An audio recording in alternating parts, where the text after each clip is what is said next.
While most travelers stop in their tracks in El Nido, there are many towns worth seeing while going southward. The historic town of Taytay was once a great kingdom before Spanish times. Chronicles say that the king and queen of Taytay were held hostage by Magellan's crew after his death at the Battle of Mactan, as they demanded for supplies so they can continue their voyage.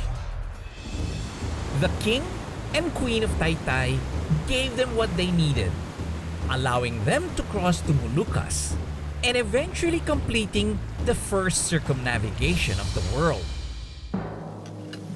As Spain occupied the Philippines, Taytay became the capital of what is now the province of Palawan. The fort of Santa Isabel was built to ward off Moro invaders. Its original stone chapel remains intact until today. This is the chapel for the fort. It's just undergoing restoration now. I see.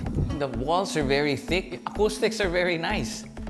I think even then they sort of thought of how to allow the priest to give the sermon. Yeah. And the walls are still very original. Yeah, and you can also notice the form of the front. It's like a skull with two eyes and there's a mouth there overlooking the sea. Oh, yeah. I didn't even notice it until you mentioned it.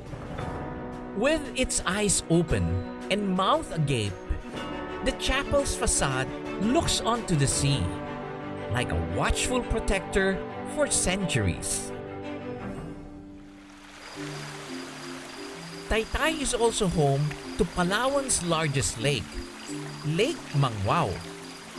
I took an early morning boat ride with Joey, a biologist who is also Taytay's tourism officer. What is the lake made of? You said there was, this is basically volcanic. What happened was Lake Mangwao used to be just a river valley. And then like several hundred thousands of years ago, there was a volcano towards the east of the lake, which erupted, and then effectively the lava flow dammed the river basin, and that's when you have Lake Mangwao. That's what created the lake. Lake Mangwao is said to be one of the most biologically important lakes in the Philippines, holding a number of endemic fish, reptile, and bird species. 7 species of globally threatened birds can be found here, and Joey and I were on the lookout for some of them. The best time to see them is just before sunrise, when the lake is shrouded by mist and mystery. By the water's edge, we saw great and little egrets, looking for food in the shallows. In the winter season, what you would have is thousands and thousands of egrets when they migrate from Japan, Siberia, going to southern hemisphere. We also spotted a common kingfisher, which migrated here for the winter.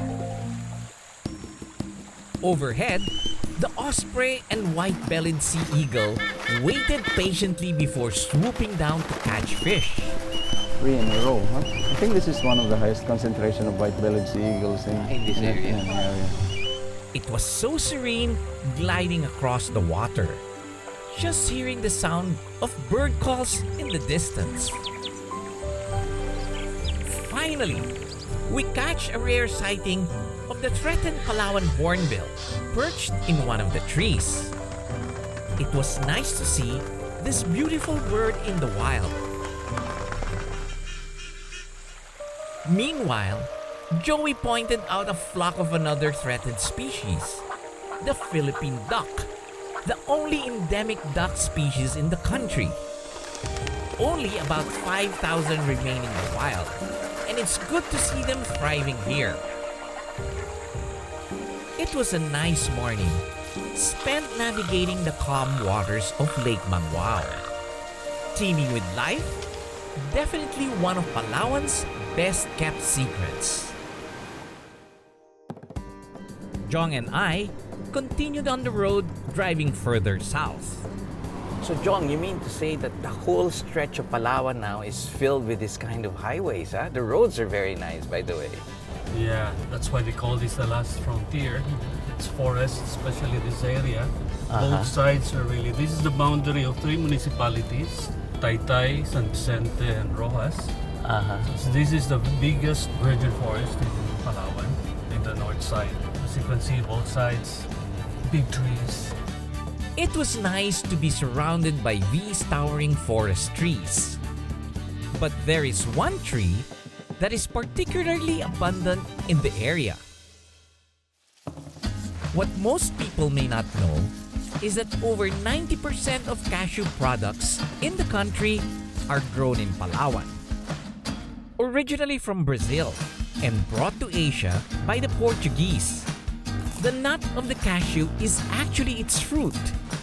And Ami shows me how they extract it from its shell. It required precision and steady hands, as the blade was quite sharp. Okay, finally. So after this, ito, Aanuhin mo siya, sir, ito, pansungkit. so may special tool. Okay. Hugutin mo siya. Wow. Oop, naku, patay. They have special tools for all of this. They have this bent screwdriver and they have this bent knife. And this is really sharp. If you make a mistake, ilang daliri mo? 5 pa rin. Meron bang naputulan ng daliri? Wala pa. The shell also contains a chemical compound that can irritate the skin, so they use ash to coat and protect their hands. After the nuts are peeled, they are dried and cooked and turned into different cashew products. This small cottage industry has given a lucrative livelihood for the people of the town, with the Philippines now ranked 6th in the world in cashew production. Most of it happening here in the town of Rojas. As we continued on our journey, we decided to head for the coast to Palawan's emerging beach destination, San Vicente. But before we got our toes wet, we dropped by the newly opened San Vicente Airport. Jong, the last time I was here was when I'm just flying over it. And it was not yet complete, so I'm surprised everything is looking good. You even have a terminal. Yeah, it's ready for commercial rides. Ready for commercial operation. Well, it's interesting that development is happening very fast. And good terminal as well, huh? Yeah. San Vicente is really being primed to be a premier beach destination. And Jong shows me just why. It's 14.7 kilometers of beachfront, roughly 3 times the length of Boracay's White Beach. Perfect for a long, leisurely stroll. Its surrounding islets are also quite unexplored, with plenty to see even underwater. As the sand and the sea were bathed in golden light, it was the perfect end to my exploration of Palawan's northern side. In the next part of my adventure, I crossed to the heart of Palawan, Puerto Princesa, before heading further south, passing through towns of ancient heritage, meeting colorful characters, before stepping into an unexplored paradise. This has been your captain, Joie Roa. See you in the next Asian Air Safari.